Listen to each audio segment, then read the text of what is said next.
ஒரு காலத்துல ஒரு சின்ன ஊர்ல ஸ்ரீ லக்ஷ்மி நாராயணன் அப்படின்னு ஒருத்தர் வாழ்ந்து வந்தார். அவரோட குடும்பம் ஒரு காலத்துல நல்ல நிலைமையில இருந்தது. அவங்க ஒரு பெரிய வீடோட வசதியா வாழவும் மத்தவங்களுக்கு உதவும் போதுமான பணத்தோட ரொம்ப பணக்காரங்களா இருந்தாங்க. அவரோட அப்பா ரொம்ப பக்தி உள்ளவர். அவருடைய இதயம் பக்தி நிறைந்ததா இருந்தது. ஒவ்வொரு நாளும் காலையில தவறாம் அவர் பூஜை செய்வார். அவருடைய பிரார்த்தனைகளின் சத்தமும் ஊதுபத்தியின் வாசனையும் அவங்க வீட்டை நிரப்பும். இது அவங்க தெய்வீகத்தோடு இருக்க தொடர்பை மெதுவா ஜாகப்படுத்தும். அந்த குடும்பம் அவங்க சமூகத்துல மரியாதையோடும் காரவத்தோடும் வாழ்ந்தாங்க. அவங்க பக்திக்காகவும் ஒரு காலச்சூழ செழிப்பா இருந்த வாழ்க்கைக்காகவும் அறியப்பட்டாங்க. ஒரு குடும்பம் விரும்பக்கூடிய எல்லாமே அவங்க கிட்ட இருந்தது. அவங்க நாட்கள் அமைதியாகவும் சந்தோஷாவும் போயிட்டு இருந்தது.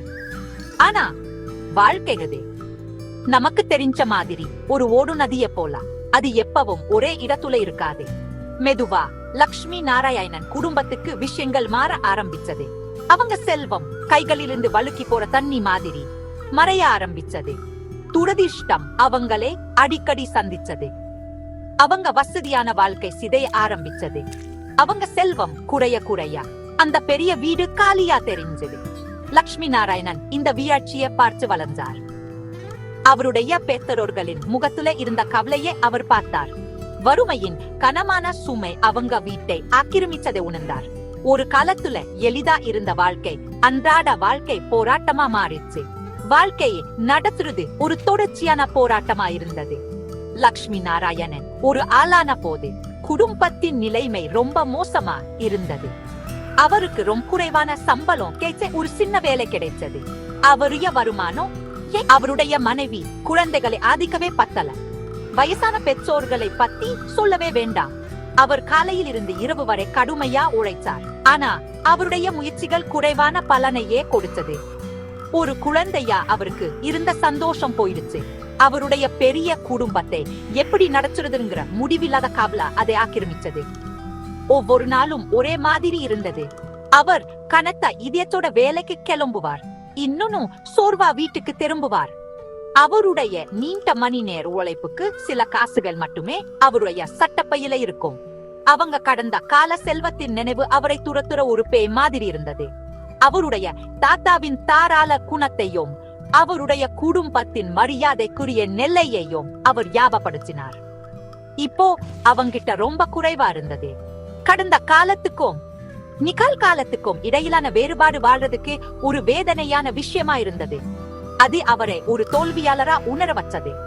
ஒரு காலத்துல பிரகாசமாகவும் நம்பிக்கையோடும் இருந்த அவருடைய மனம் வறுமையின் தொடர்ச்சியான அழுத்தத்தால மங்கி போச்சு. அவர் கஷ்டமான வாழ்க்கையில சிக்கி தவிப்பதா உணர்ந்தார். தப்பிக்க தெளிவான வழி இல்லை. உலகம் ஒரு ரொம்ப அநியாயமான இடமா தெரிஞ்சது. எப்பவும் நல்லவங்களாகவும் பக்தியுள்ளவங்களாகவும் இருந்த அவருடைய குடும்பம் ஏன் இவ்வளவு கஷ்டப்படும் அவருக்கு புரியல. நாட்கள் வாரங்களாகவும் வாரங்கள் வருடங்களாகவும் மாறமார் லக்ஷ்மி நாராயணனின் இதயத்தில் ஒரு குளிர்ந்த கோபம் வளர ஆரம்பிச்சது. அவருடைய குடும்பத்தின் கஷ்டத்தையும் அவருடைய முடிவில்லாத உழைப்பையும் பார்த்தார். அவங்க பிரச்சனைகளுக்கு கடவுளை குறை சொன்னார். இந்த பிரார்த்தனைகளா என்ன பயன் அப்படின்னு அவர் அடிக்கடி தனக்குள்ளேயே நினைப்பார். அவருடைய அப்பா இப்போ வயசாகி பலவீனமா இருந்தார். அதே அசைக்க முடியாத பக்தியோட தினசரி சிவ பூஜையை தொடர்ந்து செய்யறதை அவர் பார்த்தார். இது அவருக்கு இன்னும் கோபத்தை அதிகமாக்கிச்சு. அவருடைய அப்பாவின் நம்பிக்கை பயனற்றதுன்னு அவர் உணர்ந்தார். அவங்க பிரார்த்தனை செஞ்சாங்க. ஆனா அவங்க வாழ்க்கை இன்னும் கஷ்டமாச்சு. கடவுள்கள் அவருக்கு கேட்கலன்னு தோணுச்சு. ஆனா அவருடைய அப்பா அமைதியாகவும் ஏற்றுக்கொள்வதாகவும் இருந்தார். அவர் ஒருபோதும் புகார் செய்ய. அவர் தன்னுடைய சடங்குகளை அன்போடும் நேர்மையோடும் தொடர்ந்து செய்தார். அவர் தன்னுடைய மகன் லக்ஷ்மி நாராயணனிடம் நம்பிக்கை இழக்காதேன்னு சொல்லுவார். தெய்வீக நம்மை சோதிக்கும், ஆனா அது நம்மை ஒருபோதும் கைவிடாது. நம் நம்பிக்கை நம்முடைய மிகப்பெரிய செல்வம். ஆனா இந்த வார்த்தைகள் லக்ஷ்மி நாராயணனுக்கு எந்த அர்த்தமும் இல்லை. அவர் அதை வெறும் ஆறுதலா பார்த்தார். அவங்க வீட்ல எந்த செல்வத்தையும் அவர் பார்க்கல். வறுமையும் விருத்தியும் மட்டும்தான் இருந்தது. அவர் கோயிலுக்கு போறதை நிறுத்திட்டார். தன்னுடைய அப்பாவோட பிரார்த்தனையில மறுத்துட்டார். அவருடைய ஈயம் கல்லு மாதிரி கடினமா மாறிடுச்சு. அவங்க போராட்டங்கள்ல அவங்க தனியா இருக்காங்கன்னு அவர் நம்பினார். அப்பாவுக்கும் மகனுக்கும் இடையிலான வேறுபாடு பகலுக்கும் இரவுக்கும் இடையிலான வேறுபாடு மாதிரி இருந்தது. அப்பாவின் நம்பிக்கை ஒரு அமைதியான நிலையான சுடராயிருந்தது. எந்த அளவு கஷ்டமும் அதை அணைக்க முடியாது. மகனின் கோபம் ஒரு கொழுஞ்சு விட்டு எரியும் நெருப்பா இருந்தது. அவருக்கு இருந்த எந்த நம்பிக்கையையும் அது எரிச்சு சாம்பலாக்கிச்சு. லக்ஷ்மி நாராயணன் சில சமயங்கள்ல தன்னுடைய அப்பாவை தூரத்தில் இருந்து பார்ப்பார். அவருடைய கண்களிலே பரிதாபமும் விருத்தியும் கலந்திருக்கும். அவங்க வயிறு காலியா இருக்கும் போது அவருடைய அப்பா எப்படி தொடர்ந்து பிரார்த்தனை செய்ய முடியும்? அவருடைய பேர் குழந்தைகளுக்கு புது துணி தேவைப்படும் போது அவர் எப்படி மந்திரங்களை உச்சரிக்க முடியும்? லக்ஷ்மி நாராயணனுக்கு அது ₹1 சம்பாதிக்க முயற்சி செய்யறதுக்கு சிறந்த வழியா இருந்த நேரம் சக்தியை வீணாக்குறதா இருந்தது. இந்த கோபம் அவருடைய வாழ்க்கையை எல்லாத்தையும் பாதிச்சது. அவர் கசப்பாவும் கோபமாவும் ஆனார். அவர் தன்னுடைய மனைவியோ சண்டை போட்டார். குழந்தைகளோட தூரமா இருந்தார். ஒரு குடும்பம் பகிர்ந்து கொள்ள வேண்டிய சந்தோஷம் அவங்க வீட்ல இல்ல. பதட்டமான அமைதி அதை ஆக்கிரமிச்சது. அவருடைய மனைவி ஒரு அன்பான மென்மையான பெண்ணி. அவரை பத்தி ரொம்ப கவலைப்பட்டார். அவர் ஒரு நல்ல மனிதர் என்பதை அவர் பார்த்தார். ஏமாற்றத்தாலும் கோபத்தாலும் மூழ்கியிருந்தார். அவர் அமைதியா பிரார்த்தனை செஞ்சார். செல்வத்துக்காக மட்டும் எல்லாம் தன்னுடைய கணவரின் இதயம் மென்மையாகவும் அவர் மீண்டும் அமைதியை கண்டடையவும் பிரார்த்தனை செஞ்சார். ஒரு நாள் ஒரு அதிசயம் நடக்கும். அவர் கல்யாணம் செஞ்ச மனிதரை மீண்டும் கொண்டு வரும்னு அவர் நம்பினார். ஒரு நாள் ஒரு நம்ப முடியாத செய்தி அவங்க சின்ன ஊர்ல காட்டு தீ மாதிரி பரவிச்சு. காஞ்சி மகா பெரியவா அப்படின்னு ஒரு பெரிய துருவி வந்திருந்தார். அவர் ஒரு நமாடும் கடவுளா அறியப்பட்டார். அவருடைய ஞானமும் ஆசீர்வாதங்களும் எண்ணத்த வாழ்க்கையை தொட்டிருந்தது. எல்லா இடத்திலிருந்தோ மக்கள் அவரை பார்க்கால மோதினாங்க. தெய்வீக அருளால மகா பெரியவா அவங்க தெருவுக்கே வர முடிவு செஞ்சார். அது ஒரு பெரிய கௌரவம். எல்லாரும் அவங்க வீட்டிலிருந்து வெளியே வந்தாங்க. அவங்க இதேங்க உற்சாகத்தாலும் பக்தியாலும் நிறைஞ்சிருந்தது. அவங்க சின்ன காணிக்கைகளை தயார் செஞ்சாங்க. துறவி அவங்க வீட்டுக்கு முன்னால கடந்து போறதை அவளோடு காத்திருந்தாங்க. ஒரு ஆசீர்வாதத்துக்கா காத்திருந்தாங்க. லக்ஷ்மி நாராயணனின் அப்பா ரொம்ப சந்தோஷப்பட்டார். இது கடவுளிடமிருந்து வந்த ஒரு அடையாளம்னு அவர் உணர்ந்தார். அவருடைய பல வருட பிரார்த்தனைகளுக்கு ஒரு பதில். அவர் தன்னுடைய மகனிடம், வா லக்ஷ்மி நாராயணா, பெரியவா இங்க வந்திருக்கார். நாம போய் அவருடைய தரிசனத்தை பெறுவோம். அவருடைய ஒரு பார்வை நம் வாழ்க்கையை மாத்தோன்னு சொன்னார். ஆனா லக்ஷ்மி நாராயணன் இந்த எண்ணத்தை கேலி செஞ்சார். அவருடைய இதயம் இன்னும் மூடியிருந்தது. என்ன பயன் அப்படின்னு அவர் கசப்பா சொன்னார். நான் நிறைய புனித மனிதர்களை பார்த்திருக்கேன். அவங்க நம் தட்டுகளை உணவா நிற்பல. நான் வேலைக்கு போனோம். இன்னும் சில ரூபாய்கள் சம்பாதிக்கிறது இன்னொரு துறவியை பார்க்கிறதே வெட்ட முக்கியம். அவர் தன்னுடைய அப்பாவின் வேண்டுகோள்களை புறக்கணிச்சார். சந்தேகத்தால அவருடைய மனம் மூழ்கி இருந்தது. வேலைக்கு கிளம்பி போனார். லக்ஷ்மி நாராயண இல்லா போதே மகா பெரியவா மெதுவா அவங்க தெருவுல நடந்து போனார். அவருடைய இருப்பு அமைதியா இருந்தது. ஒரு சூடான நாள்ல ஒரு குளிர்ந்த காற்று மாதிரி. அவர் அவங்க வீட்டை அடைந்த போது அவர் நின்னுட்டார். அவர் அந்த எளிமையான குடியிருப்பை பார்த்தார். கைகட்டி நின்ன பக்தியுள்ள வயசான மனிதரை பார்த்தார். மகா பெரியவா மெதுவா சிரிச்சார். அவர் லக்ஷ்மி நாராயணின் அப்பா கிட்ட இருந்து சின்ன காணிக்கையை ஏற்றுக்கொண்டார். முழு குடும்பத்தையும் ஆசீர்வதிச்சார். அவர் அங்க சில நிமிடங்கள் இருந்தார். அவருடைய தெய்வீக பார்வை வீட்டை உற்று நோக்கியது. பக்கத்து வீட்டுக்காரங்க ஆச்சரியத்தோட பார்த்தாங்க. அது ஒரு சிறப்பு வாய்ந்த தருணம். முழு தெருவும் உணர்ந்த ஒரு ஆசீர்வாதம். ஆனா அந்த வீட்டின் மகன் அதை முழுமையா தவறு விட்டிருந்தார். லக்ஷ்மி நாராயணன் அன்னைக்கு சாயங்காலம் வீட்டுக்கு வந்தபோது அவருடைய அப்பா எல்லாத்தையும் அவருக்கு சொன்னார். துறவியின் கருணையான கண்களையும் அவரை சுத்தி இருந்த அமைதியின் சக்தி வாய்ந்த உணர்வையும் அவர் விவரித்தார். நீ ஒரு பெரிய ஆசீர்வாதத்தை தவறவிட்டார் என் மகனே அப்படி நீ அவருடைய அப்பா உணர்ச்சி வசப்பட்டு சொன்னார். ஆனா லக்ஷ்மி நாராயணன் சும்மா தோல் குலுக்கினார். அவர் தன்னுடைய வேலையால சோர்வாகி இருந்தார். எந்த வருத்தமும் இல்லை. தன்னுடைய கடின உழைப்பு மட்டும்தான் அவர் நம்பக்கூடிய ஒரே விஷயம் அவர் இன்னும் நம்பினார். துறவியின் வருகை ஏற்கனவே மத்திற்கான ஒரு விதையை விதைச்சிருந்ததுன்னு அவருக்கு தெரியாது. ஒரு சின்ன விதை ரொம்ப எதிர்பார விதமா முளைக்க போகுது. அடுத்த நாள் ஒரு ஆச்சரியமான விஷயம் நடந்தது. லக்ஷ்மி நாராயணனுக்கு ஒரு செய்தி வந்தது. மகா பெரியவா அவரை பார்க்க சொல்லி இருந்தார்.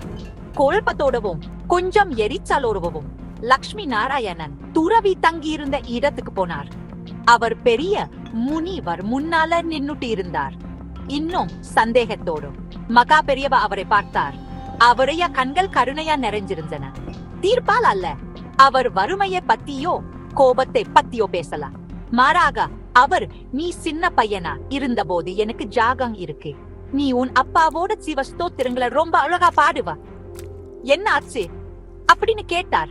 இந்த வார்த்தைகள் லக்ஷ்மி நாராயண இடி மாதிரி தாக்கிச்சு. துறவி அவர் அனகசப்பான மனிதரை பார்க்கல, ஆனா ஒரு காலத்துல அவர் இருந்த அப்பாவி குழந்தைய பார்த்தார். மகா பெரியவா அப்புறம் கர்மா பத்தியும் கஷ்டங்களுக்கான காரணங்கள் பத்தியும் பேசினார். பல கடந்த கால வாழ்க்கையில் இருந்து செயல்களின் சுழற்சியும் விளைவுலும் தான் வாழ்க்கைன்னு அவர் விளக்கினார். இந்த கடினமான காலங்களை அருளோட தாங்கிக் கொள்ள நம்பிக்கை நமக்கு உதவுதுன்னு சொன்னார். அப்புறம் அவர் ஆதிசங்கரின் பிரபலமான கதையே அவருக்கு சொன்னார். சின்ன பையனா இருந்தபோதே சங்கர் ஒரு ரொம்ப ஏழை பெண்ணின் வீட்டுக்கு பிச்சை கேட்க போனார். அந்த பெண் ரொம்ப ஏழையா இருந்ததா அவளுக்கு கொடுக்க எதுவும் இல்லை, ஆனா ஒரு நெல்லிக்கனி மட்டும் இருந்தது. அவளுடைய வறுமை இருந்த போதிலும் அவளுடைய தியாகத்தால் நெகிழ்ந்த சங்கரர் செல்வத்தின் தேவியான மகாலட்சுமிக்கு ஒரு அழகான பாடலை தன்னிச்சையா இயற்றினார். இந்த பாடல் கனகதாரா ஸ்தோத்திரம். சங்கர் தன்னுடைய சக்தி வாய்ந்த பிரார்த்தனையை முடிச்சதும் ஒரு அதிசயம் நடந்தது. ஏழை பெண்ணின் குடிசையில் தங்க நெல்லிக்கனிகளின் மழை பொழிந்தது. அவளுடைய வறுமை நிரந்தரமா முடிவுக்கு வந்தது. மகா பெரியவா லக்ஷ்மி நாராயணனை பார்த்து, மகாலட்சுமி தேவி எல்லாருக்கும் தாய், அவளுடைய இதயம் அவளுடைய குழந்தைகளுக்காக ஊருகும், நீ அவளுடைய பெயரால் பெயரிடப்பட்டாய் லக்ஷ்மி நாராயணா, அவளை மறக்காதேன்னு சொன்னார். அவர் அவரை பிரார்த்தனை செய்ய கட்டளை இல்லல், அவர் கதையை பகிர்ந்து கொண்டார். தினமும் கனகதாரா ஸ்தோத்திரத்தை உச்சரி, எதுவும் கேட்காதே, உண்மையா மனதோட அதை உச்சரி. தேவிக்கு உனக்கு என்ன தேவைன்னு தெரியும், சரியான நேரத்துல அதை வழங்குவாள்னு சொன்னார். லக்ஷ்மி நாராயணன் இந்த சந்திப்பிலிருந்து மயங்கிய நிலையில் வெளியே வந்தார். அவர் இன்னும் ஒரு விசுவாசி இல்லை, ஆனா துறவியின் வார்த்தைகள் அவருடைய இதயத்தின் ஒரு பகுதியை தொட்டிருந்தது. அது நீண்ட காலமா மூடப்பட்டிருந்தது. அவர் வீட்டுக்கு போய் தன்னுடைய மனைவியிடம் என்ன நடந்ததுன்னு சொன்னார். அவருடைய மனைவி ஒரு எளிய மற்றும் உறுதியான நம்பிக்கையுள்ள பெண்மணி ரொம்ப சந்தோஷப்பட்டார். அவள் உடனடியாக தினமும் ஸ்தோத்திரத்தை உச்சரிக்க ஆரம்பித்தாள். அவள் தன்னுடைய கணவரை கட்டாயப்படுத்தல், ஆனா அவளுடைய பக்தி வீட்டை ஒரு புதிய நம்பிக்கையோடு நிரப்பிச்சு. 3 நீண்ட வாரங்கள் லக்ஷ்மி நாராயணன் தன்னுடைய மனைவி பிரார்த்தனை செய்வதை பார்த்தார். அவர் சந்தேகத்துலேயே இருந்தார், ஆனா அவருக்குள்ள ஒரு சின்ன ஆர்வத்தின் சூடர் எரிய ஆரம்பிச்சது. 3 வாரங்கள் தன்னுடைய மனைவியின் நிலையான நம்பிக்கையை பார்த்த பிறகு லக்ஷ்மி நாராயணனுக்குள் ஏதோ ஒன்று மாறியது. ஒரு மாலை அவர் அமர்ந்தார். கிட்டத்தட்ட யோசிக்காமலேயே அவர் கனகதாரா ஸ்தோத்திரத்தை உச்சரிக்க ஆரம்பித்தார். வார்த்தைகள் ஆரம்பத்துல கொஞ்சம் கஷ்டமா இருந்தது, ஆனா அவர் தொடர்ந்து செய்தார். அடுத்த நாளும் அதுக்கு அடுத்த நாளும் செய்தார். அவருக்கு எந்த திடீர் மாற்றமும் தெரியல, எந்த அதிசயங்களும் தெரியல. அவர் துறவியின் அறிவுரையை பின்பற்றினார். உண்மையான நம்பிக்கையை ஒரு விசித்திரமான கடமை உணர்வால் அவர் வெறும் ஸ்லோகங்களை உச்சரித்தார். ஆதிசங்கர் மற்றும் ஏழரை பெண்ணின் கதையை நினைவில் கொண்டார். அவர் செல்வம் அல்லது வெற்றிக்காக கேட்கல, அவர் வெறும் பிரார்த்தனை செஞ்சார். அப்புறம் மெதுவா விஷயங்கள் மாற ஆரம்பிச்சது. அது திடீர் தங்க மலை இல்ல, ஆனா ஒரு தொடர்ச்சியா சின்ன நேர்மறையா நிகழ்வுகள். சில வாரங்களுக்கு பிறகு அவருக்கு ஒரு வேற கம்பெனியில புது வேலை கிடைச்சது. வேலை இன்னும் மரியாதைக்குரியதா இருந்தது. அவருடைய ஆச்சரியத்துக்கு சம்பளம் அவர் முன்னாடி சம்பாதிச்சதை விட 3 மடங்கு அதிகமாயிருந்தது. பல வருஷங்கள்ல அவரதை விட அதிக பணம். இதுதான் அவருடைய வாழ்க்கையில நீண்ட காலத்திற்கு பிறகு வந்த முதல் உண்மையான நம்பிக்கையின் கதிர். முதல் தடவையா அவர் தன்னுடைய குடும்பத்தை ஆதரிக்க முடிந்தது, தொடர்ச்சியா நசுக்கும் கவலை இல்லாமல். ஒருவேளை துறவியின் வார்த்தைகளே ஏதோ உண்மை இருக்கலாம்னு அவர் யோசிக்க ஆரம்பிச்சார். புது வேலையோடு அவங்க வாழ்க்கை வீட்டுக்கு விதமா மேம்பட்டது. அவங்கிட்ட போதுமான உணவு இருந்தது. குழந்தைகளுக்கு புது துணி வாங்க முடிந்தது. அவங்க வீட்ல இருந்த சூழ்நிலை இன்னும் லேசாகவும் சந்தோஷமாகவும் ஆச்சு. இந்த வெற்றியால் ஊக்குவிக்கப்பட்ட லக்ஷ்மி நாராயணன் அப்புறம் ஒரு தைரியமான படி எடுத்து தன்னுடைய சொந்த சின்ன தொழிலை ஆரம்பிச்சார். அவருடைய கடின உழைப்பாலும் இப்போ அவரை பின்தொடர்ந்த அருளாலும் தொழில் செழித்தது. அவர் நினைச்சு பார்க்க முடியாத அளவுக்கு பெரியதாகவும் வெற்றிகரமானதாகவும் வளர்ந்தது. ஒரு காலத்துல தன்னுடைய வறுமைக்காக கடவுள் மேலே கோபப்பட்ட மனிதர் இப்போ ஒரு செழிப்பான மற்றும் மதிக்கப்படும் தொழில் அதிபரா இருந்தார். அவருடைய வாழ்க்கை முழுமையா மாறிடுச்சு. லக்ஷ்மி நாராயணன் கடைசியா புரிஞ்சுகிட்டார், மகா பெரியவாவின் ஆசீர்வாதம் வெறும் பணத்தை பத்தி இல்ல, அது அவருடைய இதயத்தை மாற்றுவதை பத்தி இருந்தது. பிரார்த்தனையின் எளிய செயல் அவருடைய கோபத்தையும் கசப்பையும் கழுவி நன்றியும் நம்பிக்கையையும் கொண்டு வந்தது. அவருடைய அப்பாவின் பக்தி பலவீன இல்ல, ஆனா ஒரு பெரிய பலத்தின் ஆதாரம்னு அவர் உணர்ந்தார். நம்பிக்கை என்பது நீங்கள் பிரார்த்தனை செய்து உடனடியா ஏதாவது பெறுவது, ஒரு கொடுக்கல் வாங்கல் இல்லன்னு அவர் கத்துக்கிட்டார். அது பொறுமையின் மற்றும் நம்பிக்கையின் ஒரு பயணம். அவருடைய கதை நமக்கு ஒரு அழகான பாடத்தை கற்றுக் கொடுக்குது. நாம் தொலைந்து போனதாகவும் நம்பிக்கையற்றதாகவும் உரும்போது சூட ஒரு துறவியின் அருள், ஒரு எளிய பிரார்த்தனையின் சக்தி மற்றும் ஒரு சின்ன நம்பிக்கை ஒரு கஷ்டமான வாழ்க்கையை சந்தோஷமாகவும் செழிப்பாகவும் மாத்த முடியும். த